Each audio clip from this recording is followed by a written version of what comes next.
Believe it or not, the total amount that Uhuru State House spent since 2013 all the way to 2022, Ruto is about to exceed that limit before the end of his first term. Just have a look at this tweet for context. This is from Money Academy Kenya and it reads, President William Ruto has already spent a total of 89 billion in his presidency so far since 2022 as of March 2026. State House alone accounts for 36 billion. He may hit 100 billion by June 2026. And here's the cover of the Daily Nation today. The header reads, Most Expensive Presidency. And you can see State House has spent 36.3 billion, Office of the President having consumed 35.1 billion, Office of the DP 12.5, PCS Mudavadi 3.3, and of course we never see him doing handouts, and so on and so forth. Grand total of Uhuru Kenyatta here, you can see it is 90 billion from the time he became president to the time he left office and handed the sword and the constitution to William Ruto. Ruto is at 89 billion. Today, amekula budget ya 2 term in a half of 1 term. This guy is a legend.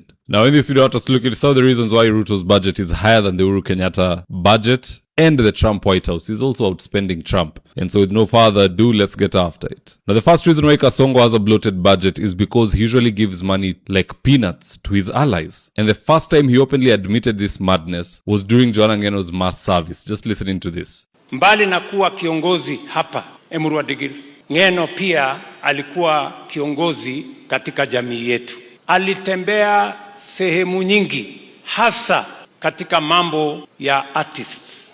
He had a special place for artists. Mara nyingi aliongea na mimi kuhusu artists. In fact, December, vile nilisema wakati nilienda kwa family, December mwaka huu, Ng'eno alinitafuta. Na sio kawaida Ng'eno kunitafuta mara 3-4. Lakini safari hii alinitafuta nafikiri ilifika mara 6 mpaka nikajua there must be a problem. So nikampigia simu, nikarudisha simu yake, akaniambia Bwana President, nimepanga sherehe kubwa sana ya artists kule Eldoret. Itakuwa na watu zaidi ya 20,000. Na ilikuwa ni, I think the function was on a Saturday or thereabout. Na siku hiyo ilikuwa Thursday. Sasa akaniambia, hii mkutano kubwa nimepanga na inahitaji pesa shilingi milioni 20. Na mimi Ng'eno sina. Wewe ndio utatoa hiyo pesa. Sasa nikamwangalia ule Ng'eno nikamwambia, wewe 20 million. Unanipatia notice ya siku 2. Hii pesa itatoka wapi? Akaniambia sio 20 million ni 30. Mwisho ikabidi nifanye juu chini. Na nikaamurisha wizara ya sports wapange na yeye ndio hawa artists washughulikiwe. That's a flat out lie. That money was collected from a container in State House, not from the Ministry of Sports. And if it had to be a ministry, it would be that of gender and culture, not sports. Ili pesa tu alitumana hapo kwa container imejaa pesa, pea huyu mbunge 30 million aache kunisumbua. And that is what happened. So if you do the math, all those MPs with the State House get A stickers. Never ever leave that building empty-handed. And that's why you are seeing these ballooned figures. 89 billion in the 3rd or 4th year. These guys are eating very well. And the sad thing about it is that we were given a warning by Uhuru Kenyatta 2 weeks to elections. Just listening to this. Katika mkona muka tugatigiceraga guku nduke nyone kana mite ni yakurire damu ine muje nage ngai ne wathukire leo tugwika atia ni ndire mwera ni ngukite kuona miti ni ndire no ni futika na inani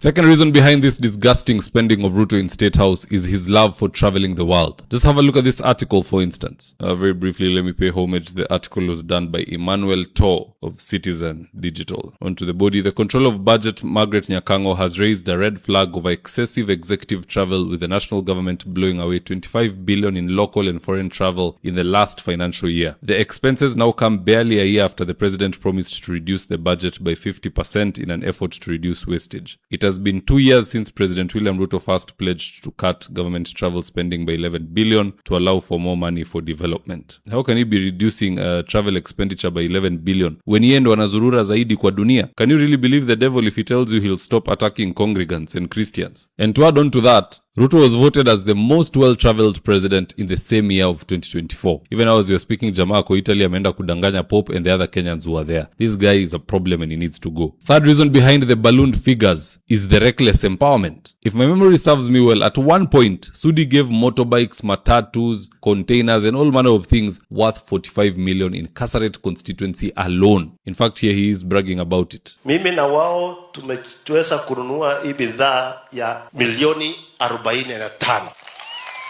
45,000. Kando na Sudi confusing 45 million and 45,000, where do you think this fellow got that money? He also just walked into State House and left with money bags. Hii ndo mchezo na sarakasi tunafanyiwa left, right, center by this administration. And that is why I always say, if you find anybody saying two-term, they fall in two groups. Group ya kwanza ni mtu ambaye anafaidika kwa hii serikali and I can understand them. You're either doing tenders, either wewe ama mtu wenu amepewa kazi, or there's some tax benefits, there's something you're getting out of this government. That is group one, the selfish group. Me. But I can get them. Then there's the second group consisting of fools. Kwenu hamjapewa kazi, hakuna advantage uko nayo, hakuna tenda unafanya, hakuna vile unasaidika, hauna barabara na unatuambia two-term. We should even just have a referendum to decide kama watu wa two-term wabaki Kenya ama tuwape Kenya South waende watawaliwe na Ruto huko. But anywho, let's see what Kenyans are next to say about this. And I quote, El Patron said, hiyo June 25th, 2026, akisha hit 100 billion ndo tuna occupy State House. Awimbo O said, ashakula hadi pesa ya second term na bado miezi 16. There is no need to retain this gobbler of our taxes beyond 10th August 2027.